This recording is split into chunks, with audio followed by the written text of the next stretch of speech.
evening and welcome to our Ohio State versus Washington preview. Do us a big favor if you don't mind, everybody. Smash that like button. Make sure you're subscribed to the channel. Let us know what you think about what we think down in the comments section below. Big shout out to our sponsors this evening. We want to thank mybookie.com. That's right. MyBookie is going to give you $500 of bet insurance just by signing up and using the promo code OHIO, Ohio. And of course, a placeathome.com/Dublin. That's right. A place at home can take care of your loved one's needs if they are elderly and they need medicine reminders. Maybe they need help bathing, mobility assistance, medication reminders, getting dressed in the morning, whatever it is that your loved one needs. A place at home.com/Dublin. They can take care of that for you. 740-472-8181 is their number. Make sure you give them a call if you could use their assistance. Big supporters of ours here at the OHIO podcast, and we appreciate both those companies this month helping us out to get you content like this, Chris. It's been 2 weeks since we've seen the Buckeyes. Last time they played in the shoe, it was a kind of a ho-hum game against Ohio, but a pretty game Ohio team. I think that a lot of us knew who did our studying that this was going to be a decent opponent for the Buckeyes. Now we take it up a notch. We're going up against an undefeated Washington team, and we're going all the way across the country to Seattle to take them on in Husky Stadium. This is going to be a loud environment. This is a huge test for Julian Sain, a huge test for this number one ranked Ohio State Buckeyes. Chris, your thoughts before we dive into the numbers and we dive into this preview, an extensive preview of this game and our opponent. Your thoughts, overall thoughts, Ohio State versus Washington. Well, Washington's looked really good against a lot of very average teams. Um, they're a team that offensively, I don't think you can discount. But a team that defensively, I think has certainly shown some struggles. Um, and again, against teams that I think are far less capable than Ohio State. I think this is a prove-it game for both these teams right now. I think a lot of people question Ohio State. So many losses. And though the Texas win in week one looked tremendous at the time, Texas has lost a little of their luster, not showing out the way a lot of people thought they would. And Grambling, obviously, one of the HCBUs or HBCUs, smaller program. OU, Max School, smaller but very capable program. So I think Ohio State has a little to prove, but I think it's more so on Washington right now. Just because Washington is a team that, dare I say, it's been 20, 25 years since they've really been relevant. I mean, they had one brief glimpse here, the year that the Cheaters up north won the title. But other than that, this is a team that, really has not been at the top of college football in a long time. And they're trying to say, hey, we're back. So this is a game that I think there's a lot riding for both teams. It's a good way to put it. All right, let's dive into it, ladies and gentlemen. This Saturday, 3:30 p.m. on CBS. That's where you can find the show. And we would like to let you all know, if you don't want to listen to the announcing on CBS, you can tune in to us right here on YouTube, where the online voice of the Buckeyes, Dr. Corey, will be calling the game with Mr. Wildman down there as his color commentator. And who knows, maybe TG will show up. Maybe I'll be there. I don't know. You just never know who might pop in. Maybe a former Buckeye. Who knows?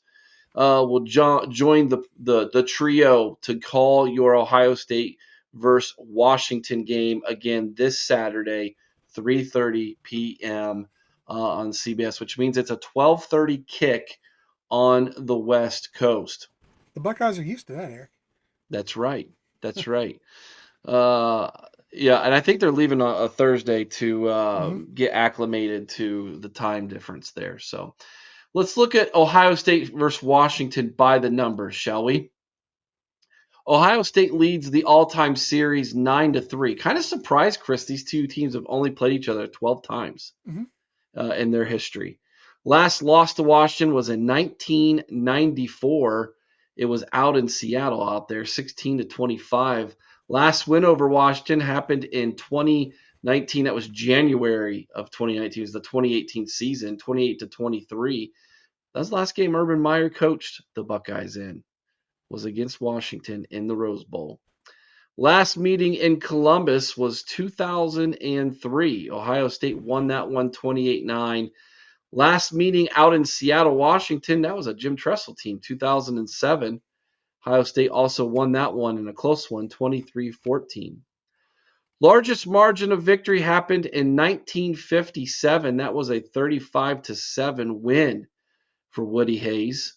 Largest margin of defeat, 1986, a 7-40 loss right there. That's not good. That's Ohio ugly. State's yeah, that was ugly. That was ugly. Ohio State's longest win streak over Washington is the current one. It's at 4 games. 1995 to current. That's your longest win streak. So we're wanting to add to that this Saturday. Washington really doesn't have a win streak of Ohio State. Their 3 wins, they've never been able to win 2 in a row. Their wins came in 1966, 1986, and 1994. And this will be the first time that Ryan Day and Jed Fish will go up against each other or against these schools. So those are your by the numbers. Did anything jump out at you on that, Chris? Nothing really jumped out at me. I think it's been kind of an uneventful series for the most part. A lot of these games are not the most memorable, The two in the but the two '90s, in the the '90s were the home and pretty. home in the '90s, Washington was ranked really high then. Ohio Yes, State had some really good football teams then. Those were very memorable to me as a kid, as a child. Those were yeah, yeah. impressionable years for And me of too. course, the game where Urban coached in his last game, of course, that's always going to be memorable. I think for Buckeye fans. But again, Eric, these are two programs I think that have been, for the most part, headed in largely different directions. Outside of one really great year here recently, With Washington has Caleb not. DeBoer. Yeah, Washington has not been at the top of college football at all. So I'm not sold. I'm sorry, call me crazy. I'm not sold that wins over Colorado State and Washington State. Washington State. They don't do it for me. Those are teams they should beat handily. Any team in the Big Ten should beat them handily. So, I mean, again, it's a wait and see for me. Washington, this is the first opportunity we've got at them since they've come to the Big Ten. So, I'm really leaning heavy that this one's advantage Ohio State from what I've seen, but I think the numbers will tell us maybe a deceiving story. Hmm. Let's take a look now at the last 10 games in this series, starting with 2019's 28-23 win in the Rose Bowl. Ohio State won in 2007. That was Jim Tressel, 33-14. That was the last time we went out to Husky Stadium. 2003 in the shoe, 28-9 win. 1995, these were the two I was talking about. And Mm-hmm. really, they played them in 3 straight years in a row, 93 through 95, and they took the two of them that were in the shoe and they lost the one that was in Seattle, 30-20 in 95. They lost 16-25 out in Seattle, and then they won 21-12 in Columbus in 93. 86 was that bad loss, 70-7-40. And then it was almost 20 years before they played each other. 1969, Buckeyes won 41-14 in Seattle. They lost in Columbus in 1966, 22-38. And in 1965, they won by 23-21 in Seattle. That was the last 10 games in this series. I'm trying to remember. What was it? Washington where Ryan Miller caught the penalty Yeah. for the yeah. Yeah. Yeah, Yeah. that's one of his favorite stories though, yeah. I agree. It's not for good reasons, but it is funny. Yeah. It's It is. I might It's have to make a short about him telling that story and then showing the play or something this week. Yeah. All right, Chris, are you ready to bust out the Let's tail of the bust out tape? the tail of the tape, Eric, because I think these numbers are going to be deceiving to a lot of people. Specifically when you look at the offensive differentials between these two teams. All right, let's do it. So if you look at this, it would appear that Washington would have the offensive edge nearly everywhere across the board. Points per game, Washington's putting up nearly 56 points a game. Ohio State averaging right around 40. And guys, let's remember, this is a team that only scored 14 in their first game, so that tells you what they've done the last couple. Rushing yards per game, Washington 260 yards per game to Ohio State's 192. And I'll tell you, Eric, a big part of that is Damon Williams, who we're going to have to account for. Yes. He's also, of course, their quarterback, who throwing for 276 yards per game. Ohio State averaging 283.3 yards per game. Total yards per game, edge Washington at 536, 475.3 for Ohio State. Third down percentage. This is huge, Eric. If Ohio State allows this, it's going to be a long day in Seattle because the Huskies are converting 75% of their third downs. That's massive. I mean, Ohio State has a good number at 46.4, but 75 is just unbelievable. Red zone percentage, every time Washington gets to the red zone, they put points on the board. So, again, are these deceiving numbers? Maybe based on the level of competition, but you still have to respect them offensively. You have any thoughts on that? Yeah, so this is one of those situations, Chris, where I'm afraid Buckeye Nation is kind of dismissing the quality of opponent here, at least on the offensive side of things. Agreed. If you look at their top 3 athletes, starting quarterback, starting running back, and the number 1 wide receiver, do you have their roster pulled up or their stats pulled up by chance? Yeah, I've got the numbers. It's Go you've ahead and got name them. Damon Williams. He's the quarterback, He's the quarterback. He's completing 73.5% of his passes. That is a good number. which is really good for being a dual threat. 6 touchdowns to no interceptions. Right, he hasn't thrown a pick yet. This is one thing that I would say Washington might want to be concerned about, and maybe it's a little telling given the competition they've played. He's been sacked 6 times. He's yes. He So relies he perhaps he holds the relies on ball a his little too long. athleticism a lot. He thinks, oh, I can make a play. Instead of throwing the ball away, I'm going to make a play, We right? saw that a lot with Justin Fields when he was here. Yeah, you're right. Yeah, we did. Now move on to the running back because I Jonah want to talk Coleman, a about him. guy I love this kid. Started in Arizona with Jed Fish. Yes. Moved. And He's a 4-year player. He's experienced.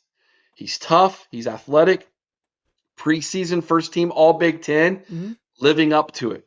What's his numbers? averaging over 100 yards a game at 347. He's averaging nearly 7 yards a carry.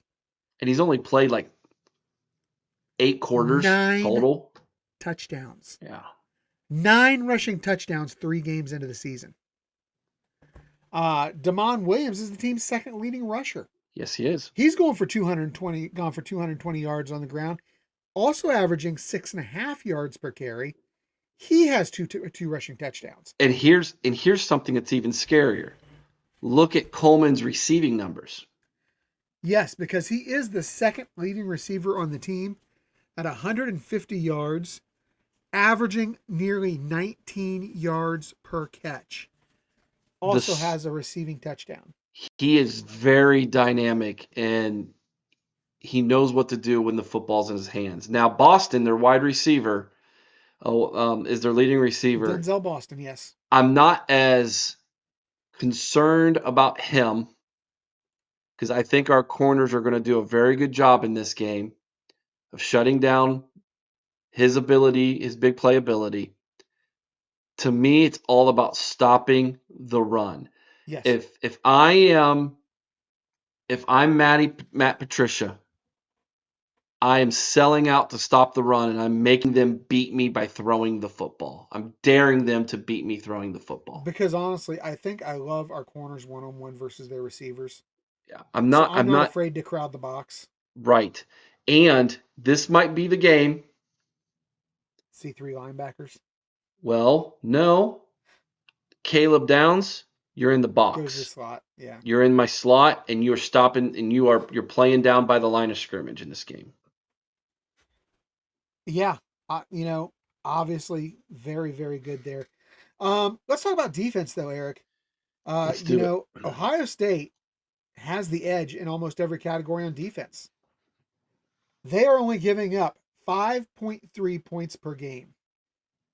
Washington respectable at 18.33, but that's a little high. And again, they haven't played exactly an offense that's anywhere near the firepower of Ohio State. Rushing yards, Washington is very stingy there, allowing only 62.7. But Ohio State's not too bad, only giving up 109 per game either. You've got passing yards per game. Ohio State, again, very stingy, allowing 118.3. And, we faced a very good dual threat quarterback for Ohio, and then, of course, Arch Manning in week one. Then you've got 199 .7 yards per game being given up by the Huskies. Total yards per game, 262 for the Huskies, 227 allowed by the Buckeyes. Now, this is kind of the flip side of what we saw with third down efficiency on offense. The Huskies getting off the field, about 35% of the time they are stopping the opponent. I'm sorry, allowing the opponents to stay on the field. Yeah. They're stopping them nearly 65% of the time. Eric, Ohio State is stopping opponents nearly 75% of the time on third down, only giving up 25.6%. So, to me, this is, I think, an advantage Ohio State by far. Ohio State is just, I think, head and shoulders above anything that Washington has seen.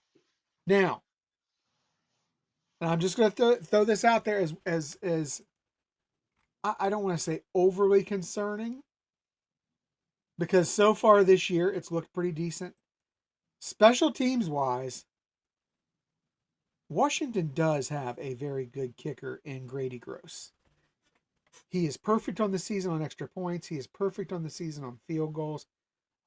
He's hit 51 for his long this season. A guy who is, I think, somebody you want in that position if the game's on the line. Ohio State kicking has looked decent this year, but yet, Eric, you were at the practices with me. Mm-hmm. We saw Anything some issues in practice. anything beyond 35 yards, it's 50-50 at this point.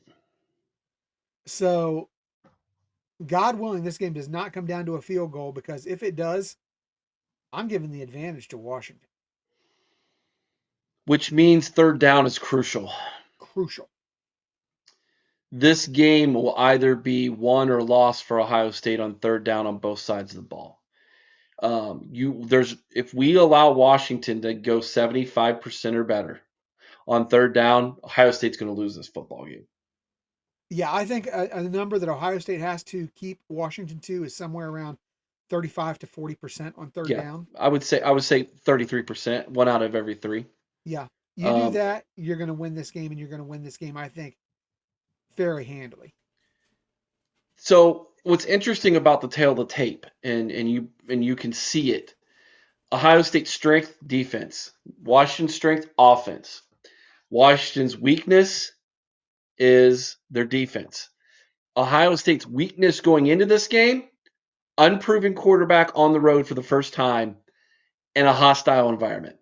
The Huskies are relying on the 12th man to be big for them in this football game. So if Ohio State goes out and does what they did in the playoffs and gets up on this team early by a couple of scores, this game gets ugly because they will take the crowd completely out of it.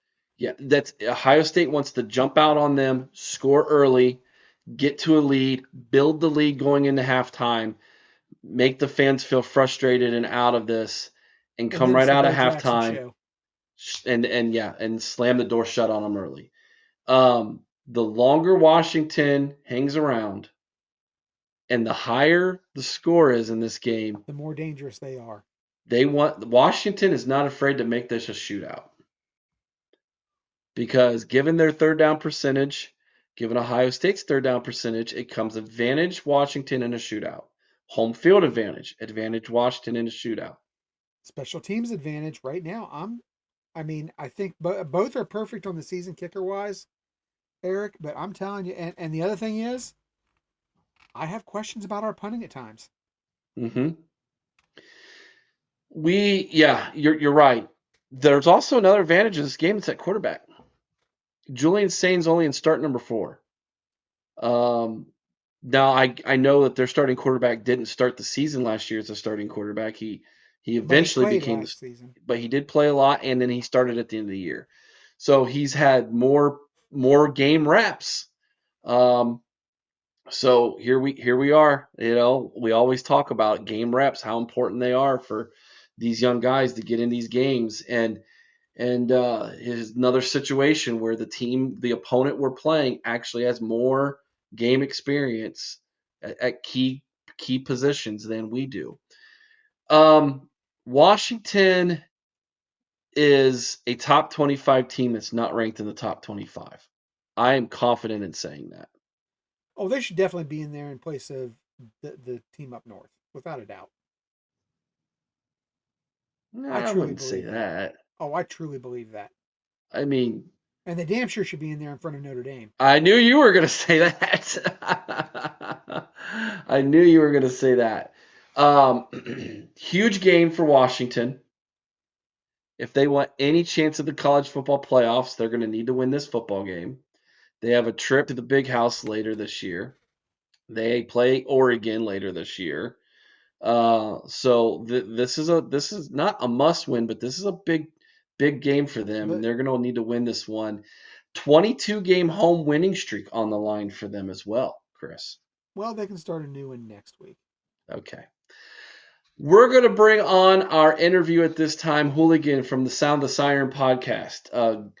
You're going to love this interview. It's a great conversation about this game, about where their team is at this point, how they view us as a fan base.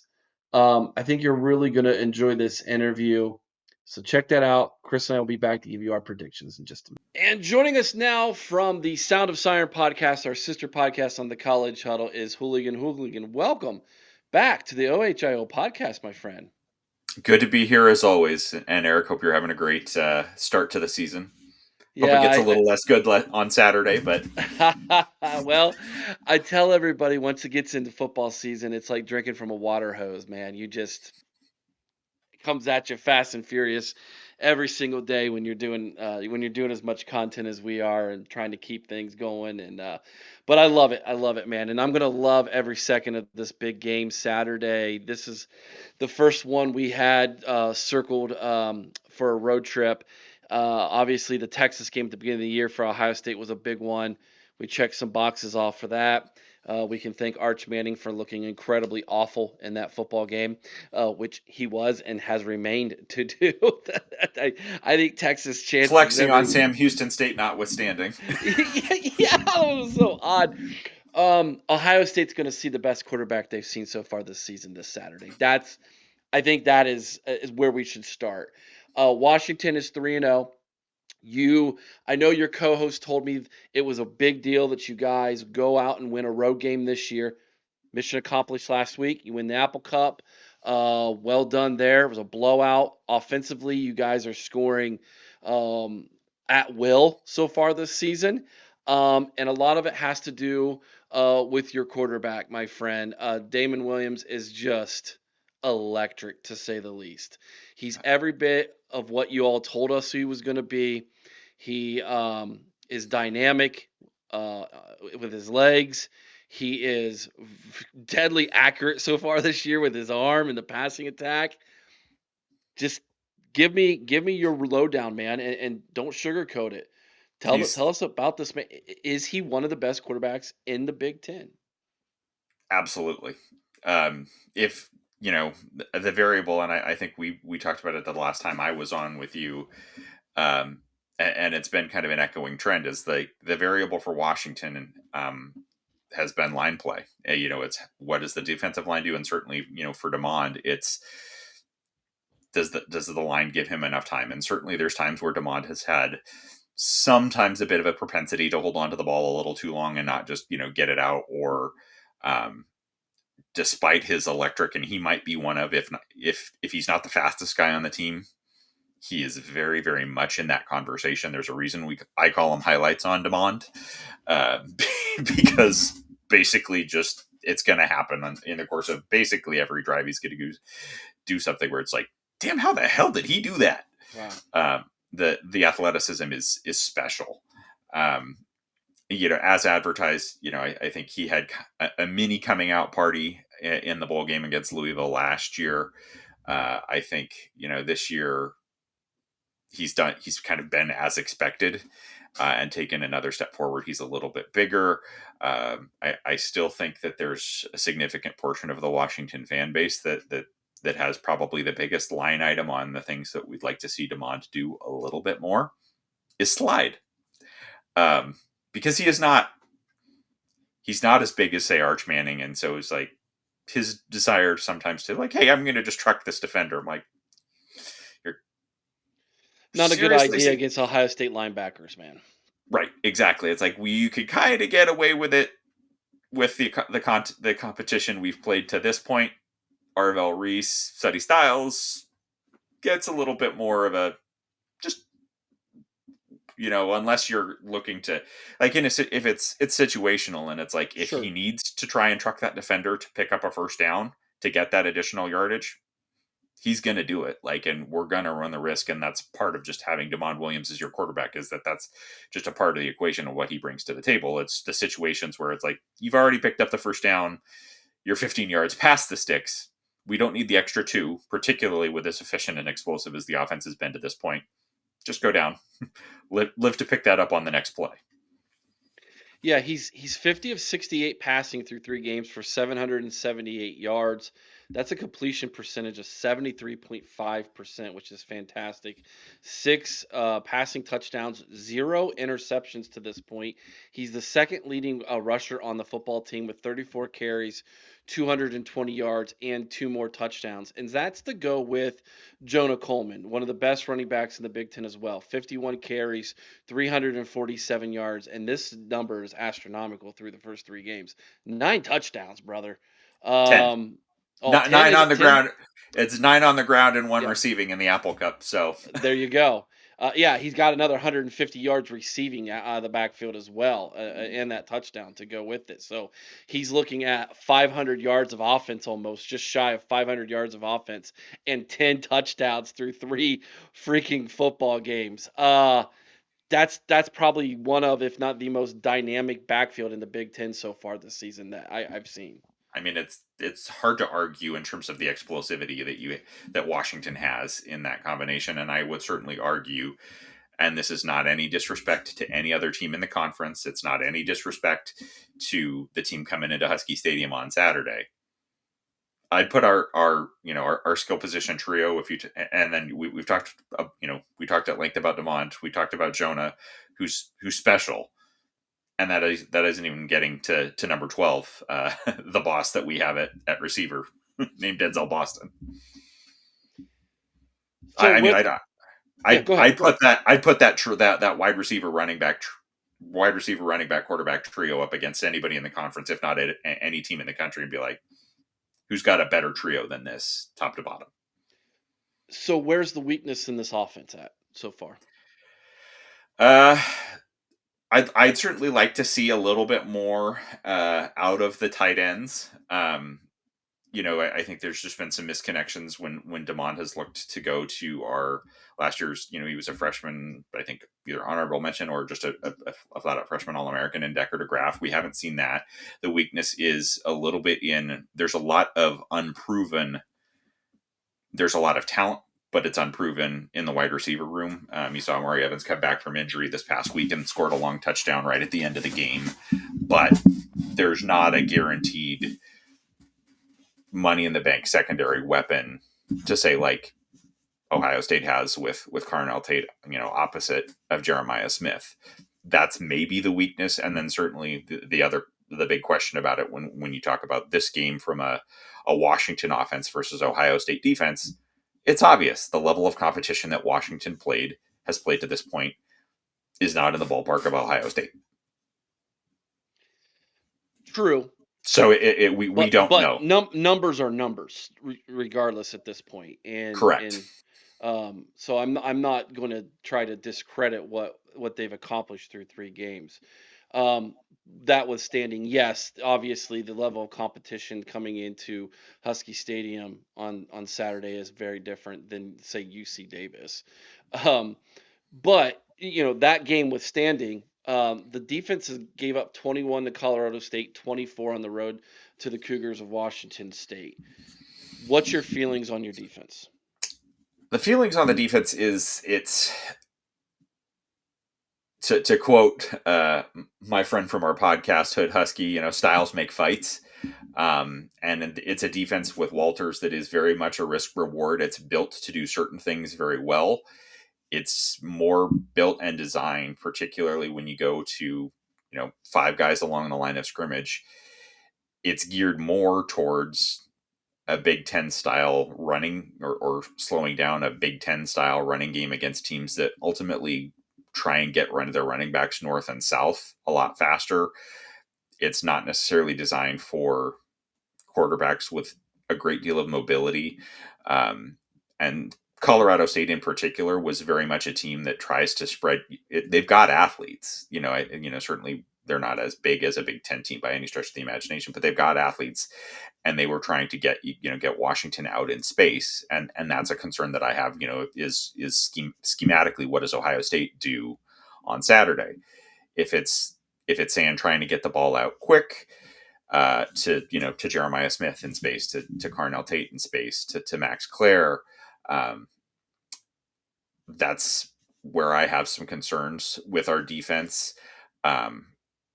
I think that straight up and downhill, and if Ohio State just tries to ground Washington into the dirt with the running game, that will play a little bit into what the Walters defense tries to do to some extent with stacking the line of scrimmage. And then it's the concern, the secondary concern there is basically getting to the second level. If you allow a back to get to the second level, this defense is going to have some problems. Okay. And they are going to, right, wrong, or indifferent, as good as Jeremiah Smith is, and a great variable for this game is also the health of Tacario Davis. I feel a lot better about our chances to at least mitigate what Ohio State can do in terms of throwing the ball around if Tacario Davis is healthy, going back to the Apple Cup with Tacario Davis out. And again, Washington State, much like Colorado State in week 1, the quarterback was not holding the ball. Like, these were not deep drop backs with routes developing 20 and 25 yards down the field. It was very much a quick spread them out, get people in space, and that was where Washington State was able to sustain drives. If Davis plays, there are pieces of it where you could mitigate it a little bit, or the closing speed of a Tacario Davis and an Alex McLaughlin comes more into play in terms of breaking up a pass down the field toward Tate, toward Smith, toward Max Clare. McLaughlin has been a pretty bright spot in the defense. Got 2 picks this past week, including a pick 6 that really kind of put it to rest of, yeah, you've been Cougs, you've been hanging around a little bit, but you're not winning this game. You're not going to get back into threatening this game. And to clarify, Takario Davis is your number one cornerback, correct? Is our number one corner. He played for the staff at Arizona, stayed there last year, and then joined. Was probably our biggest target in the transfer portal. Okay. This past year. What has Jed Fish, if anything, said about this game, or at least kind of your overall feelings of where he is at with this team, three games in, given press conferences, things of that nature? Yeah, I mean, I certainly think he has been kind of we're it. He's not averse to coach speak. He was probably actually more complimentary of Washington State coming out of the game than he was going into the game, as it regards Ohio State. As much as he says, "Oh, we're focused on the game that's ahead of us," going into it, like he hasn't been talking about Ohio State all 4 weeks of this season. But let's not beat around the bush.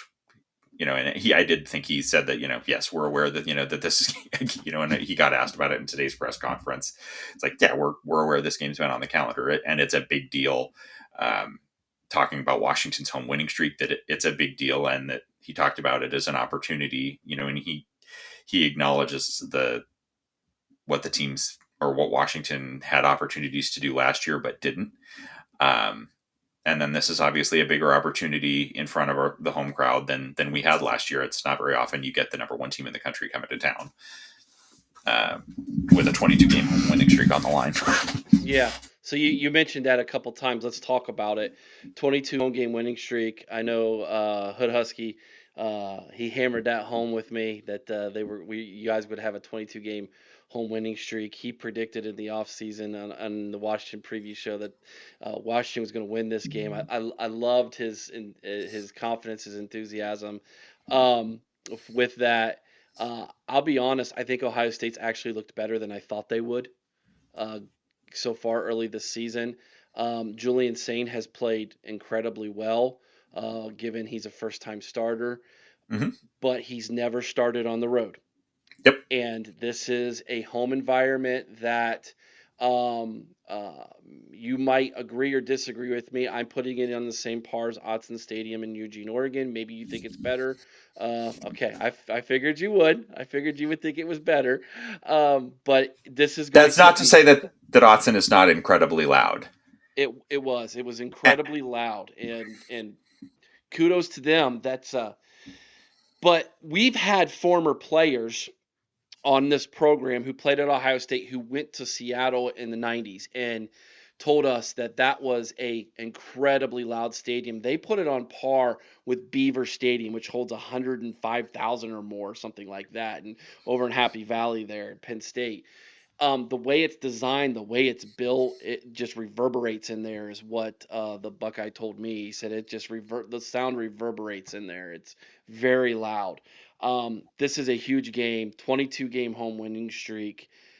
Is that a huge talking point among the fan base? I know the players aren't going to say a whole lot. I know the coaching staff's not going to say a whole lot.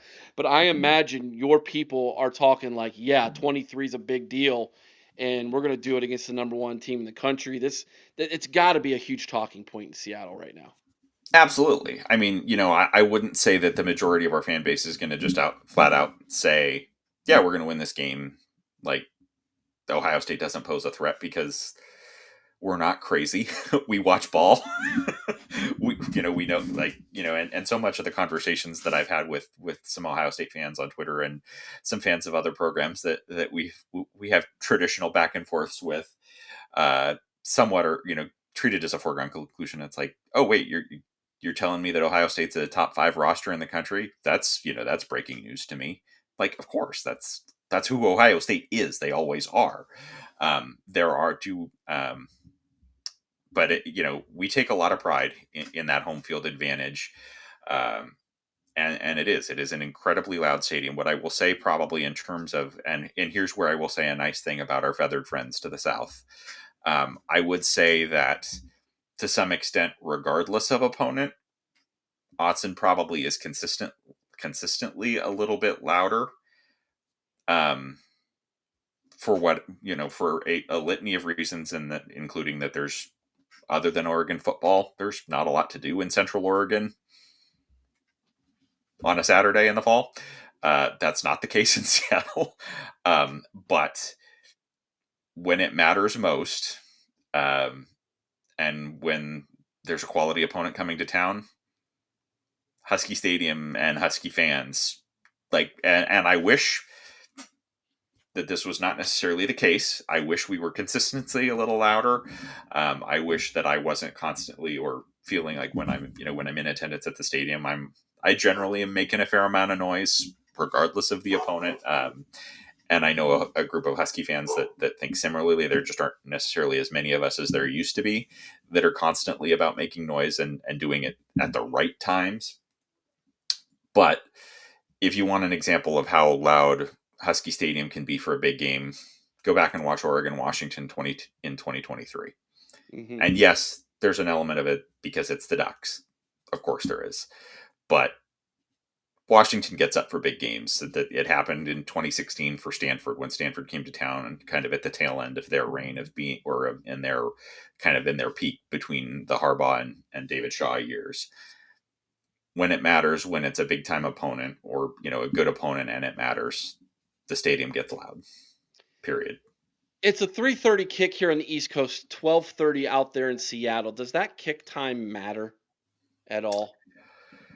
I don't think it does, really. I mean, I think in terms of the noise, I think it's probably, I would say that or either a 12:30 or a 3:30 local kicker, probably your optimal times in terms of our fan base.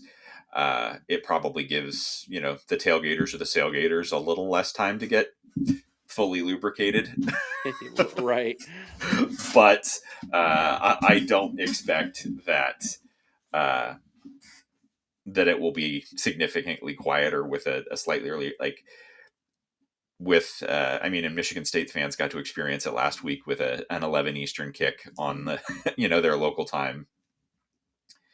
Washington has played, I can't even tell you how many games at 7:30 and 8 o'clock, and we're still loud when we need to be over the course of the last handful of years, during the Pac-12 era and Pac-12 After Dark.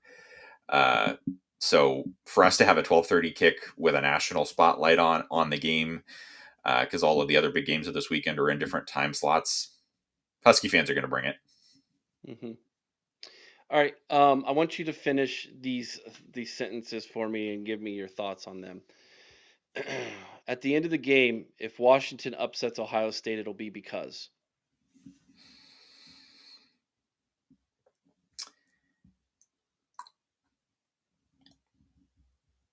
Ohio State couldn't contain Damon Williams and Jonah Coleman, or struggled to contain Damon Williams and Jonah Coleman.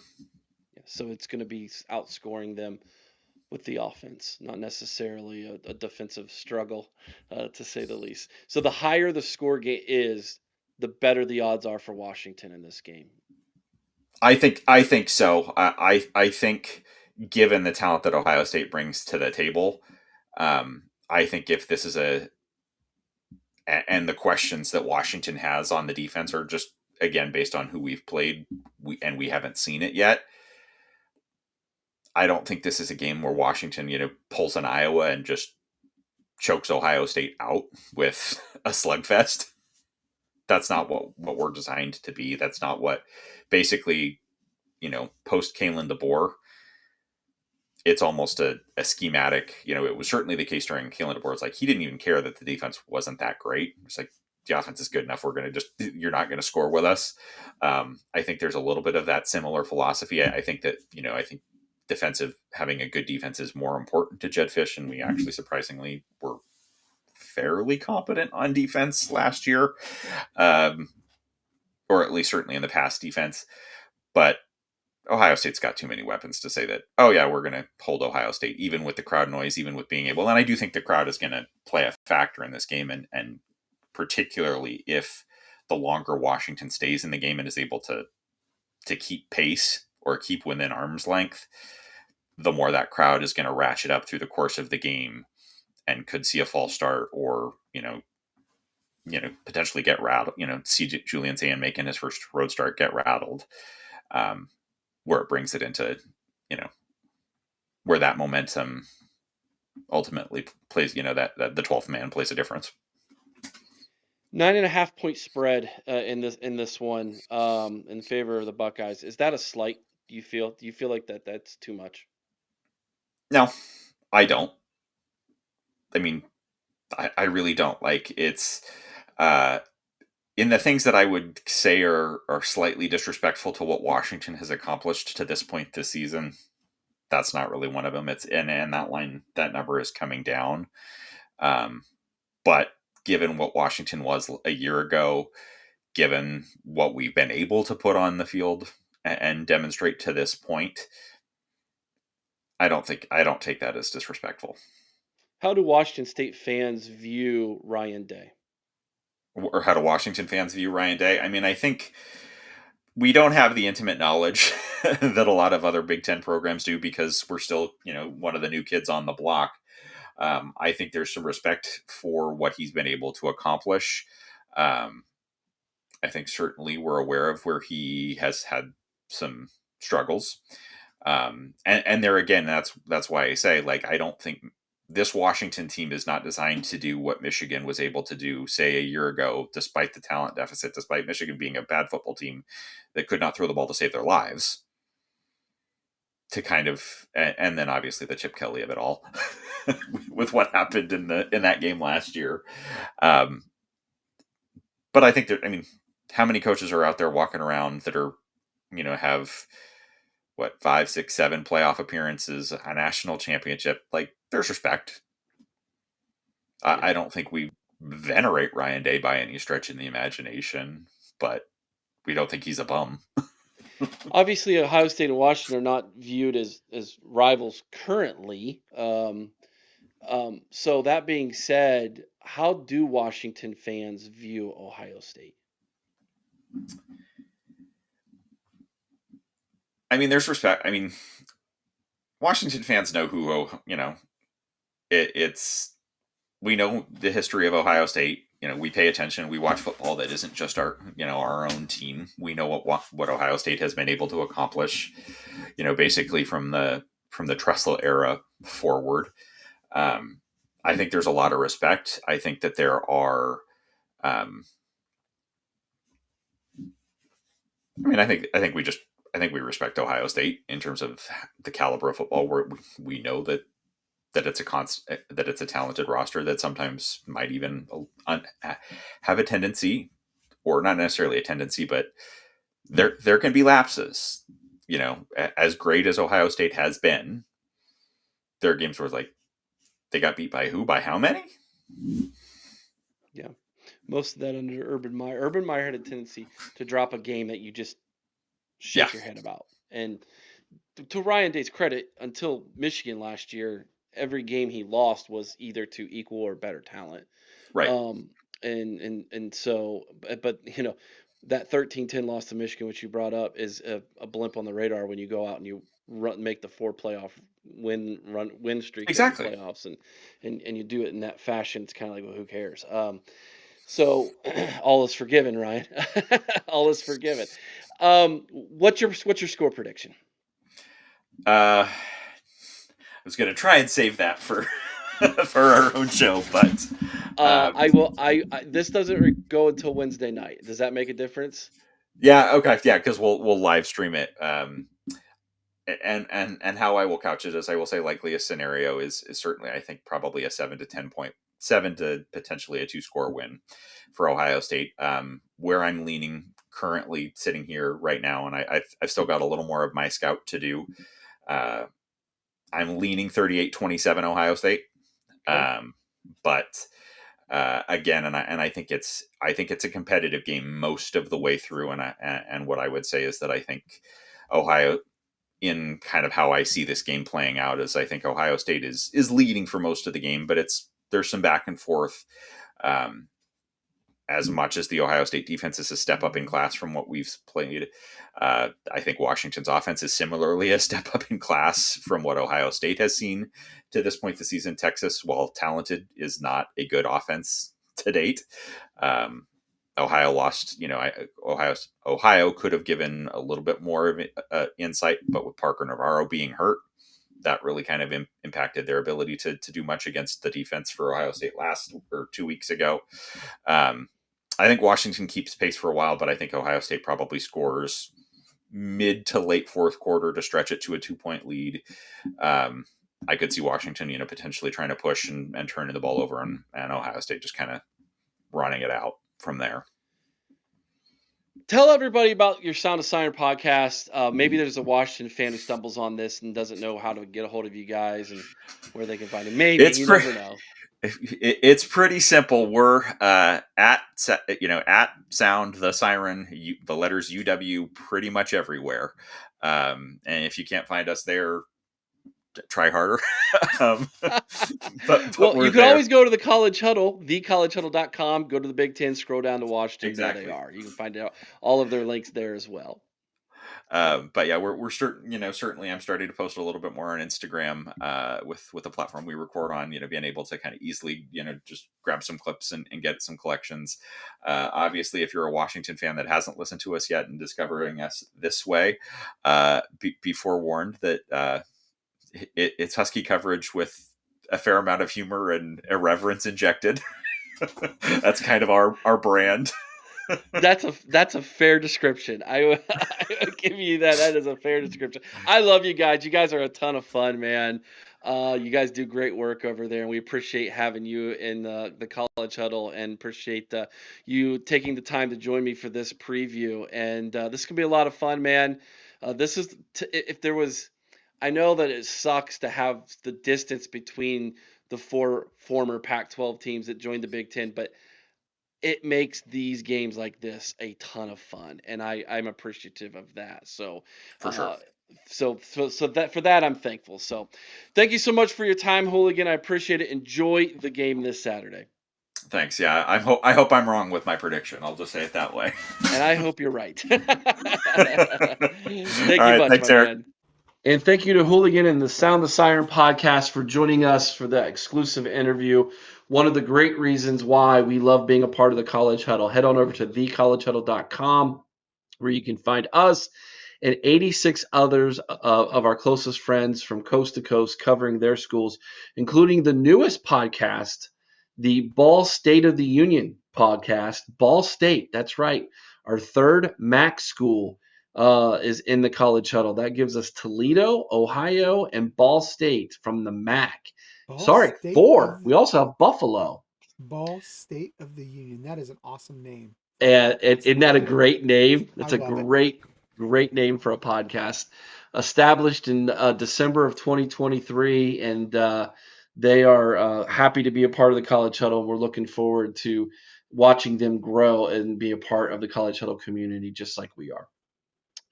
All right, Chris, we've broke down the numbers. We've talked statistics. We've talked matchups. We've interviewed the enemy.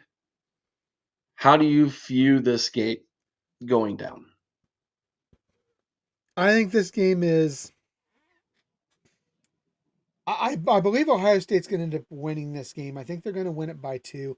I think Washington's going to make it uncomfortable in the first quarter, maybe even through most of the second quarter.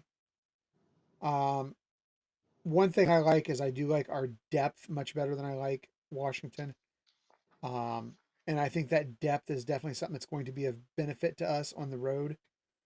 But I'm going to tell you this, Eric, and I'm surprised by this, and that is that Vegas is making this game a lot closer than what most people might think. This opened up at a 13.5 point spread. It's down to 8.5. Yeah, at the beginning of the week, it was at 9.5.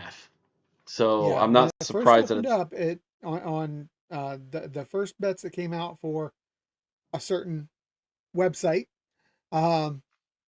laid it out at 13.5.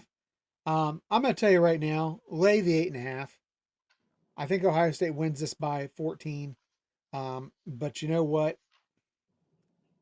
I'm not going to say that I'm overly confident like I have been. I think this is a Washington team. The more I've watched them, they're going to keep this close through the first quarter, like I said. Maybe uncomfortable in the second quarter. Eric, if this is uncomfortable in the third quarter, I'm not going to lie. I'm going to be a little concerned. Okay. The more I think about it, the more I think there is a major difference between this year's defensive team at this point in the season and last year's team defensively at this point in the season. I Agreed. kind of look at this Washington game, even though it's only game number 4, very similar to did the Oregon. Oregon game, which was game number 6 last year. I don't think we Um, make the same mistakes we made in Oregon, though, Eric. I That's the don't big I thing. don't think we do. And I think this is not a slight on Jim Knowles. I appreciate Jim Knowles for what he was able to accomplish in 3 years as defensive coordinator at Ohio State. I I think Jim Knowles did not have a very good defensive game plan against Oregon. I think that's evident. I'm pretty positive, confident that Matt Patricia is going to be ready for what Washington wants to do offensively in this game. So, in my mind, I need to see this offense score 4 touchdowns.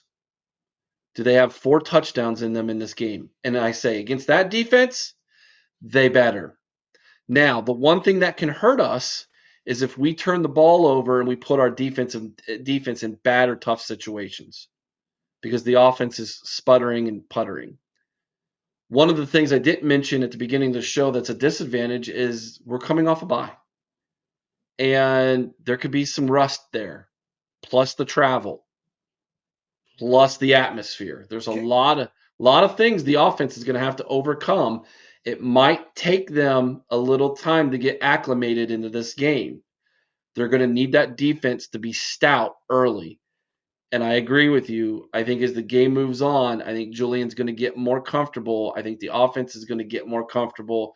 I think they're going to be able to exploit more of those mismatches. I see Ohio State having a very big offensive second half. And my question here is for you, Eric.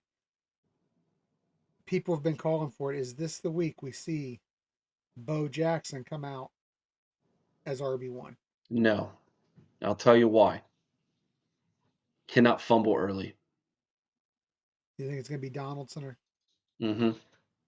Yeah. At first. It's another reason why I think we might start slow too.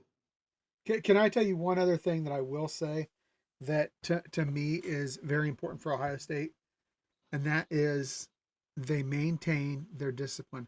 They are currently still the team in college football with the fewest penalties in college football. Ohio State is? Yeah, it was them in Georgia, I believe. Mm, Have the fewest interesting. penalties at I think 11 penalties, if I'm not mistaken. Georgia? Yeah, Wow. There, you think of yeah. Georgia, and That's they that they've was had as of yeah that was as they've of had September less penalties 22nd. than arrests. Right, right. So, I mean, they need to keep that discipline. That is a huge part of what's going to keep them keep the offense on the field and the defense well rested this year, this week. Yes. All right. It's score prediction time. You want to go first? You want me to go first? I'm happy to go first, Eric. All right, go for it. Um, I look at this. I think Washington is going to score. Don't get me wrong. I think this offense is too good not to. I like Ohio State 28-14. Chris says 28-14.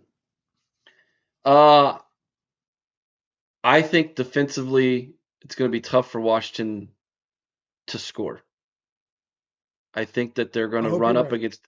I think they're going to get to the red zone, and they're going to find out that this is not Washington State. This is not Colorado State they're going up against. This is the number one team in the country. I'm trying to be a more friendly, gentler wild man this week. You know, I think this game is close and low scoring, and then the second half, I have Ohio State scoring 21 points in the second half, and winning this football game 35-13.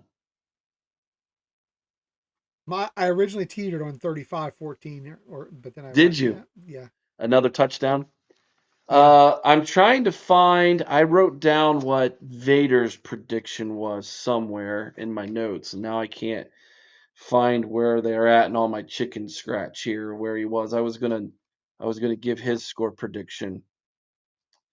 I think it might be this one. I have 42-13. I think that might have been what Vader said. Well, and you know what? I hope he's right. I hope he's right. Yeah, But I you do know, too. all we're going to hear from all the fans around the country is the same thing Indiana fans are hearing right now about Illinois. Yeah, they're They were not just that a good. pretender. They were just a Yeah, pretender. yeah, yeah. Well, I mean,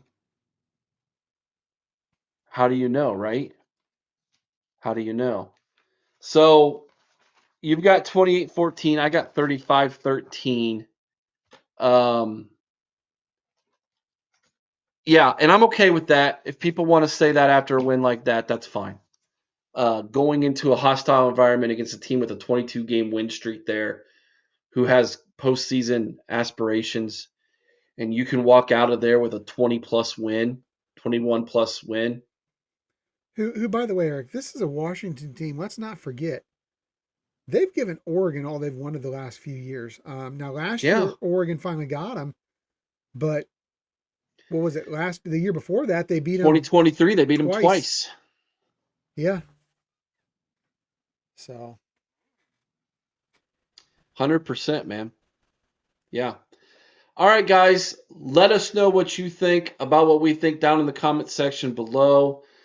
Give us your score prediction as well. These previews have been doing much better this year than they did a year ago. I think we found the right formula for them, Chris.